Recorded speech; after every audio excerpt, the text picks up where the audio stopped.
Okay, here we go. So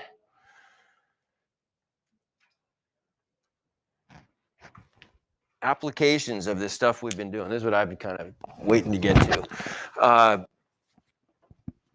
We've spent a lot of time going through some pretty hard problems, doing analysis on these problems, right? Trying to find using first and second derivative test, trying to find all the important information, inflection points, extrema, symmetry. I mean, we've looked at some pretty high level stuff there. Now we're going to apply this. This is the topic called optimization. We're going to apply this to real situations, to analyze real situations. Could be physics situations, could be geometric situations, could be economic, but this is one way that we use calculus in the real world, one really important application of calculus. The good news is the actual calculus generally gets a lot easier, right? The functions that we're dealing with typically are not nearly as difficult. But the trade-off is there's always a little bit of, it's always a little bit challenging to take a real world application and turn it into a math problem, right? And so that's what it's kind of like related rates in that sense. The related rates really wasn't that tough once you got the primary equation set up, but it was getting to that point where you could set up the primary equation that takes a little practice, and it's kind of the same thing here. All right, so let's look at this example here. A manufacturer wants to design an open box having a square base and a surface area of 108 square inches. And so we got a picture of this, right? It's got a square base. Height can vary. What dimensions will produce a box with maximum volume? Okay, so take a second and contemplate this. And you can consult with your neighbor if you want to, but take a few minutes and just see if you can think of a way that you can link this to what we've been doing, okay?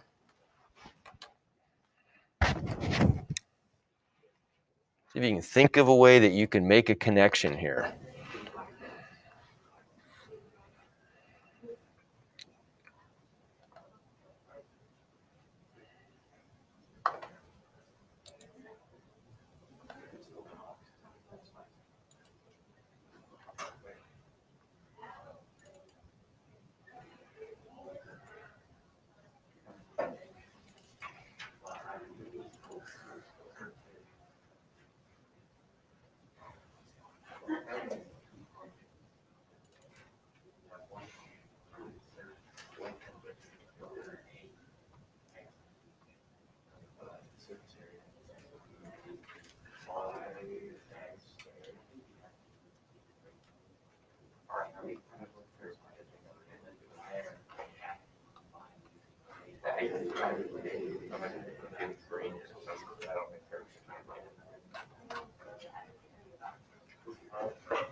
Okay, what do you think? Any ideas?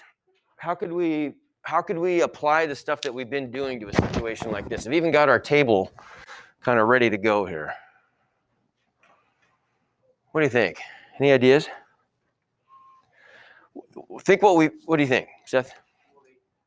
I don't really know how to get there, but the output is the final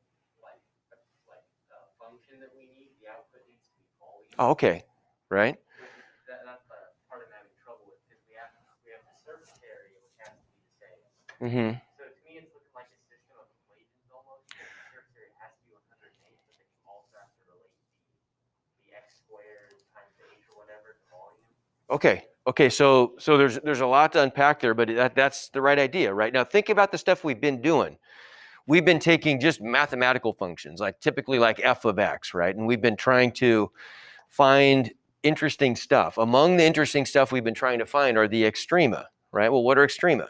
Minima and maxima. Look what it's asking us to do here. It's asking us to find maximum volume, right? Why is it not writing? That's a good question.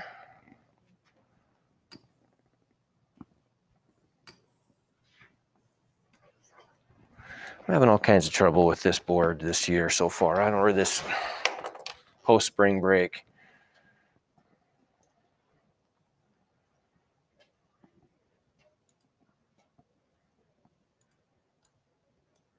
Okay, that works.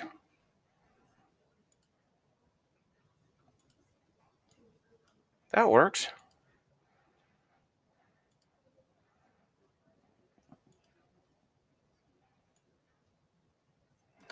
Anyway, so we're trying to find maximum volume, right? So we're just trading f of x for volume, right? The volume needs to be the function that we're trying to maximize. So we've got to build that thing. But then once we can get to that point, if we can get to v of, let's just say what ends up being x, who knows, maybe it's h, we don't know, but say we get v of x, if we could establish a domain that fits our situation, then we could look for critical numbers in that domain and potentially find a maximum that way. Does that make sense?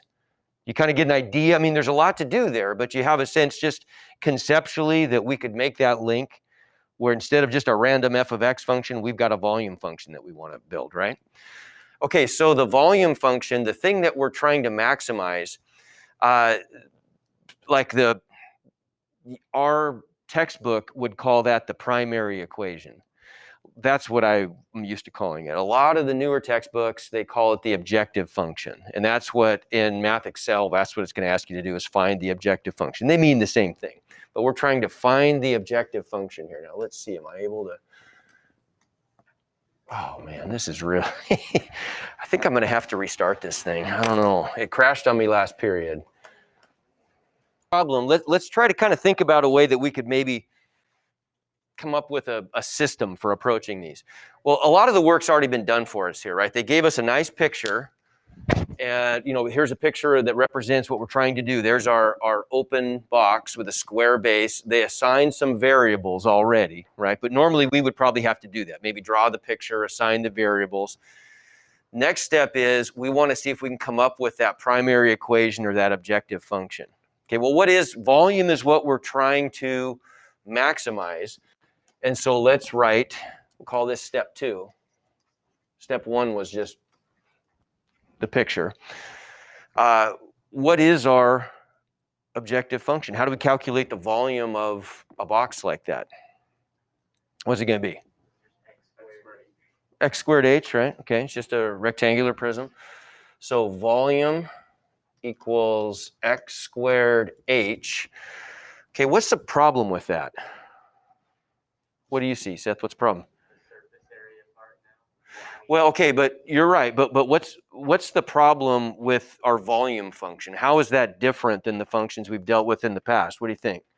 I was going to say if it has something to do with there's no top, but I think that's wrong. Well, okay, the no top makes us a harder problem, but that's okay. The no top part we're gonna come to terms with that in a second, but that doesn't have any impact on the volume of the box. But there is something different about this. If we go back to all the previous problems, we were always maximizing, we were trying to, not max, we're trying to analyze a function that was a function of how many variables? Well, like it was f of what? One variable, right? We always had just a single independent variable that we were working on, a function of a single variable, right? What's wrong with this one? How many input variables are there? How many input variables? The output is volume, right? How many inputs are there though? Yeah, there's 2, right? The volume is impacted by, or it's affected by x and h, right? Everybody see that? Well, we don't know how to deal with that. This class should really be called calculus of a single variable. We only are going to ever learn in this class how to do calculus, how to do derivatives and ultimately integrals involving a single variable, right? So we've got to somehow, we have to be able to rewrite that as a function of a single variable in order to be able to proceed, okay? Any suggestion how we might be able to do that? You had an idea, Amber. What do you think? Well, if we taking the derivative of this now, I mean, if we take the derivative of this, we're going to end up, and we kind of dealt with this a little bit, remember, in related rates. There were a couple times when we had two variables and we had to combine them into one. Similar process here. If I differentiate this, I'm going to have to use a product rule, and I'm going to end up with x's and the derivatives of x's and h's and the derivative of h. We don't want to do that, right? We want to do this as a function of a single variable, okay? How could we do that? I've got a single equation here involving two input variables. I need to be able to make a substitution like we did before. But in order to be able to make a substitution, I have to somehow come up with another equation that links those two variables. So I could solve for one in terms of the other to substitute, right? Okay, got an idea? Well, we don't know that. It's possible it might be, but they only tell us that it has a square base. They don't tell us that the height is the same. Okay, so the equation for the surface area, right? We could use voice from I don't know, the math gods are speaking, I think. I'm not sure. So yeah, so we could use the surface area equation. Now, if we didn't have some constraint on this, what are you going to do? Well, I'm going to choose, if I'm trying to find a box with maximum volume, well, that's easy. I'll just make mine infinitely wide and infinitely tall and I win, right? But I can't do that because there's a constraint. There has to be some other information here that's limiting us or constraining us in some way, or this is a stupid problem. And here's the other information, right? They tell us that it has a surface area of 108 square inches. Okay, so I can come down and I can use that secondary equation, which oftentimes we call the equation of constraint, because it's what's constraining the problem, what's limiting the problem, to eliminate one of these variables. Okay, so what is our surface area equation here then? I'm going to make this. So yeah, so looks like we've got 5 lateral faces and 1 base, right? So the surface area would equal what? I got a base, which is x squared. Each of the sides has an area of, like, what about that side, that front face? What's the area of that? xh, and I've got 4 of those, right? So plus 4xh, and that all equals 108. Okay, everybody agree? Okay, so we've got our secondary equation that involves only x's and h's, right? So now we should be able to, theoretically, isolate a variable in our secondary equation and make a substitution into the other one. Okay, but before we do this, we want to be smart about this. Which would be the easiest variable to substitute based on our objective function and our secondary equation? Like, I'd have an option here. I could try to substitute for x's, or I could try to substitute for h's. Which one is easier? What do you think? Ideas? Seth, what do you think? H, okay. How come? Somebody else give me a reason why H is better. What do you think, Sydney? Why is H better? Say it again. Okay, it's linear, isn't it, right? It's linear, and how many times does it appear? Once, right? Look at this relationship. I know this, you're looking for something probably more complicated than this, but look at that. There's an H, and there's a single H. That seals the deal, right? It makes it much easier for us to just solve for that H and make that substitution, doesn't it? So if I solve for that H, what do I get? I'd have to subtract the x squared to the other side and divide by 4x, agreed? So I just get H equals 108 minus x squared divided by 4x, right? Okay, that's our substitution equation. What have I always told you guys to do to a substitution equation? Well, I mean, if maybe, but we don't really need to. We can plug it in like that, but what do I always tell you to do to the substitution equation? Once again, you're looking for something complicated. Put a box around it because you're going to come back to it, right? At the end, usually, I'll tell you why, because usually, like, look at this. It wants to know what dimensions, right? So when I make my substitution, we're kind of thinking, I'm just going to try to be very conceptual with this, and then we'll dive into the math in a second, but I want you to be able to see this kind of strategically first. So we're going to solve for h. We're going to plug the h in there. You know, we're going to make this substitution, and so I'm going to replace that h with a bunch of x's. Everybody see that I'm going to get out of that v of x, right? Okay. So I'm going to do the calculus, and at that point, I can just go into calculus mode and do the stuff that we've been doing for the last 3 weeks, right? We can just use tables and find the maximum of this function. Once I do that, though, I'm going to be solving for the value of x, which is the width of the base. Okay, this wants both dimensions. So ultimately, down the line, when I get a number value for x that maximizes the volume, how am I going to find the height? Plug it back in, right? But we put a box around that so it's easy to find. I don't know how many times in college this saved me, because it's in college the problems get harder. Sometimes these calculus problems might be 10 pages long, and you got to go back and find your substitution equation. It's the one that's got a box around it, right? So then it's easy to find. Simple advice, but it does pay off. All right, so if we make this substitution, what do we get? So we end up with our volume as a function of x now, right? Because we're going to make this substitution, ends up equaling x squared times h, right?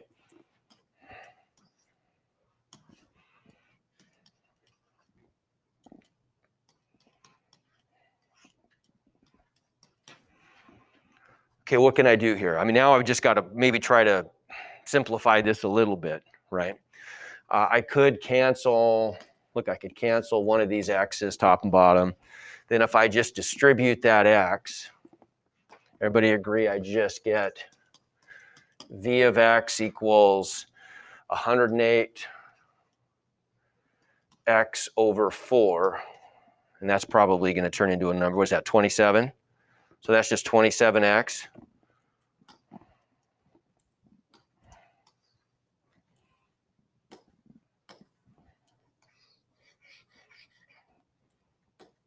Come on.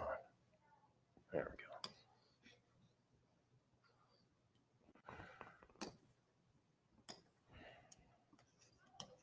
So I get a 27x minus x cubed over 4. Is that right? Double check me. Does that all seem right?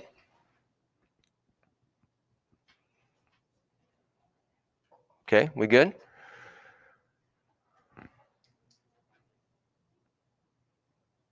Okay. So this is starting to look just like a plain old math problem now. What's the one thing we're missing though here is domain, right? We need to know where can we look, where can we analyze this function in our table? Because this isn't just a mathematical function. Mathematically, what's the domain of the volume function there? All reals, right? But does that make sense in real life? No, it doesn't make sense because we're looking at a box, right? A box can't have a negative width. And so our domain is just going to be from 0 on up, right? Make sense? Okay, or is it? We got to look, there's two variables here that we have to think about. We have the height and the width, okay? If the width gets big and the surface area is constrained to be constant, just generally speaking, tell me what's going to happen as the width gets bigger? What's going to happen to the height? It's going to get smaller, isn't it? Right? Okay, so we've got those two things going on at once. So the volume function looks as though the domain that fits this is going to be all values greater than 0, but is that okay in our height function? Look at our height function, right? We've got height written in terms of x. So this really is height as a function of x. Are there any values of x that we would have to exclude there? 0, right? Because what's happening at 0? If x goes to 0, I end up with something here, the limit of this, right? If I took a limit, and this is kind of a good thing to do, if I took the limit of h as x approaches 0 from the right, because it can't be negative, what would I get? I'd get 108 on the top, because that's going to 0, right? I'd get 108 over 4 times 0 plus is just 0 plus. Well, what is that limit? What's 108 divided by 0 plus? Positive infinity, isn't it? Right? That kind of makes sense, though, doesn't it? If the surface area is fixed at 108, and I'm going to squeeze that width down to 0, well, then that 108 is going to go a long ways in terms of height. In fact, it's going to go infinitely high, isn't it? Right? So that's non-physical. We can't do that. We can't have an infinitely high box. And so we would not include the 0 then. Everybody see that? So instead of it being from 0 to infinity inclusive, 0 is just the lower limit. Yes, sir.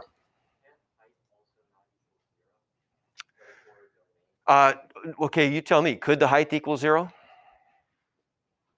The surface area is fixed at 108. What happens if the height is 0? What does this turn into if the height is 0?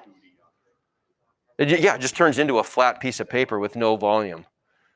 Okay, so the height could be 0. It's just a stupid box and it has no volume, has 0 volume, right? Okay, so then we've got, if we make our table, we can start making our table. There's our X row, and then we've got V, V prime, and potentially V double prime. We may not even choose V double prime because we're not being asked to find inflection points here, right? All we're trying to find are extrema, and that's a first derivative row issue, isn't it, right? We're going to explore the critical numbers and maybe the endpoints of our interval, right? So the second derivative is optional. It's something that we'll only do if it's really easy to calculate so that we could use the easier second derivative test instead of the slightly more difficult first derivative test. That's it. That's totally optional though, right? So our domain looks like this. Everybody agree? What's our next step? We've got a domain. We've got a function. Critical numbers, right? And how do we find critical numbers? Got to differentiate, right? Everybody tell me, what are the two places where I find critical numbers, where the derivative is 0 or undefined? Okay, so but we need a derivative to find those. All right, so V prime is what? 27 minus x squared over 2. Or, no, x squared over 2. 3x squared over 4. Yeah, just pull the 3 down so I get. Okay. Is the second derivative easy to find? It's trivial, right? We might as well find it. So the second derivative, that goes away. I just get what? Negative 6/4 x, so negative 3/2 x. In our domain, what do we know about the second derivative then? If our domain is all positive, it's always negative, isn't it? Right? In our domain where x is positive, the second derivative is always negative. What does that tell us about the shape of the volume function then, if the second derivative is always negative? It's always concave down, right? Okay, if that function is always concave down, you can already tell me, is this going to have a maximum? It's going to for sure, isn't it? Right? It's going to for sure. And we could also, there's a couple other ways we could think about that. As x approaches 0, what is the volume of our function going to approach? There's v of x. As x approaches 0, what's the volume going to approach? 0. Makes sense, doesn't it? Right? Because we're going to get this tall, infinitely thin box, right? As x approaches infinity, we're also going to end up getting 0 volume, right? You don't see it from this function because you get infinity minus infinity, which is indeterminate, but we know it because the height is going to 0, right? Okay? So we know that at the ends of our extremes here, we're getting no volume. So somewhere in between, this function is continuous, right? I guarantee I can draw this thing without picking my pen off the board. So somewhere in between, there has to be a maximum, doesn't there? There's a bunch of logical ways that we can convince ourselves, okay, we might as well continue with this problem because we know it's going to work. All right, so let's find our critical numbers. Is there any place where the first derivative is undefined? No, no problems. No x's on the bottom, no even roots, nothing to worry about, right? It's equal to 0 when those two terms are equal, right? If we set this equal to 0, it would just be when 3/4 x squared equals 27, right?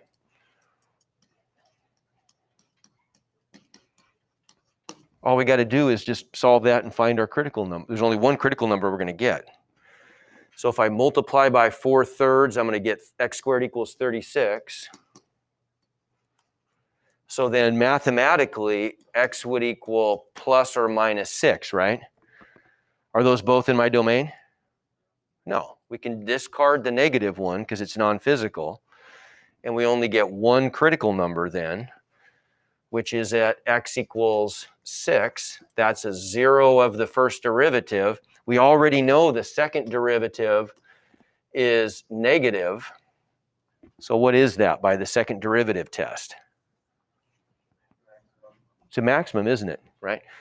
We know that 0 first derivative means horizontal tangent. Negative second derivative means, concave down. So there's our maximum, right? What are they asking for? They're not asking for the volume, they're asking for the dimensions. Okay, so we know our dimensions are 6, inches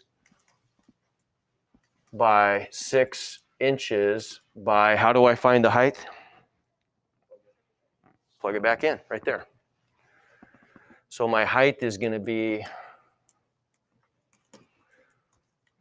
108 minus 6 squared divided by 24. So what is that? 70, so that's 3, right?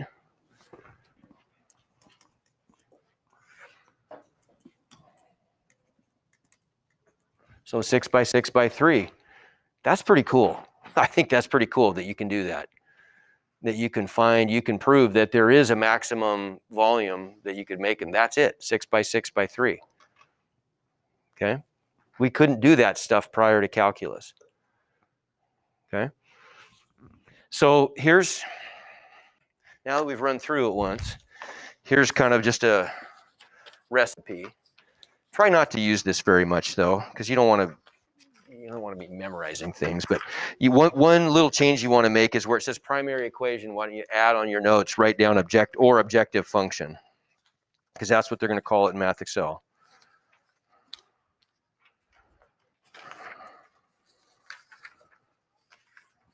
There you go. I'll put this on the Google Classroom also, the PDF of this. Okay, let's try another one. Any questions online, crews? Are we all good? You guys didn't get a copy of that, but I'll put the PDF will be on the course resources.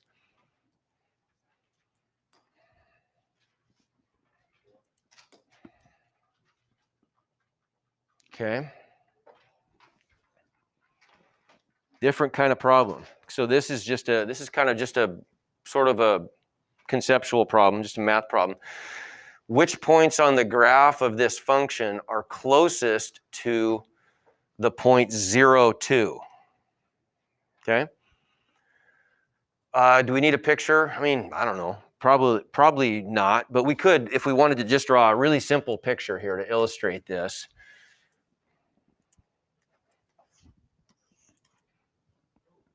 What was that?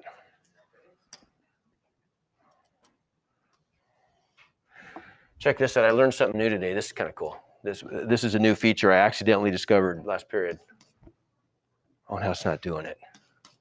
Oh, never mind. Shoot. So it sure was cool last period. Everything rotated on a cube and it went to the next page, but I don't know why it's not doing it. So what's that graph look like? What is that? Downward parabola with a vertex at 0, 4. Okay, good. X-intercepts at plus or minus 2. So something like that, right? Why is it doing that?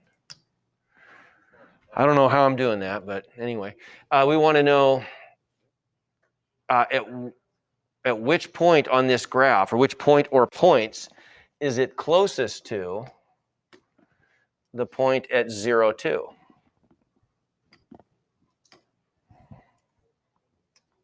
Right there, right? Okay, so we've got to come up with, what's our goal? We got to come up with some objective function, some primary equation, right? Something that we can minimize or maximize. What do you think here? What is, Kyle, what is the quantity that we're trying to minimize or maximize here? If I want to find the point that's close on this curve, the point on this curve that's closest to that point, could you rephrase that in a way where you use the word minimum or maximum? Find the what? Maximum what? Closest. You see what I'm trying to get at here? If we can restate that using the word minimum or maximum, it reveals what the objective function needs to be. Natalie, you got an idea? Could you restate that with a quantity that we need to minimize or maximize? Okay, good. We want to minimize the distance, don't we? It's the same thing as asking oh, man, too short. Well, we'll pick this up in the afternoon. So you guys all know, I don't think I communicated this very well. So I'll put a copy of this on our Google Classroom just so you can always refer to this. Our time in the afternoon is from 1:56 to 2:36. Does that make sense? That's our allocated online time. So if possible, drop in for that. I'll record it, but if possible, drop in for that. Today is going to be one of those days where I'm going to keep going. I won't often do this, but today I'm going to.